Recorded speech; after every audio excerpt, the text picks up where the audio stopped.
image mo sa mga vlog, sa YouTube, sa social media, parang ang tapang mong babae. Pero anong kinakatakutan mo? Yung mag-fail ako kay Tyronia. Yung matulad siya sa tulad ko. Anong tulad mo? Mga pinagdaanan ko. Siyempre, naging pokpok ako. Naging ano ako naging pakawala ako sa sarili in a way na nagtiwala ako sa mga taong nakikita ko naman na sasaktan ako nito pero nagtitiwala pa din ako. Binibigyan ko sila ng pagkakataon na saktan nila ako ulit. Yung ganun. Yun yung mga kinakatakutan ko na baka mamaya hindi siya makapagtapos ng pag-aaral. Magsayo din siya sa stage na nakapanty. Pero kung plano niyang gawin yun, support ako kung gusto niya. Pero kung alam mo yun, ako kasi wala akong choice Diba?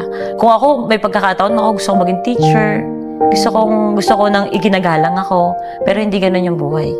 Dito ako kikita ng pera. Ito yung, hindi ko sinasabi na yung iba ay gawin pero dito ako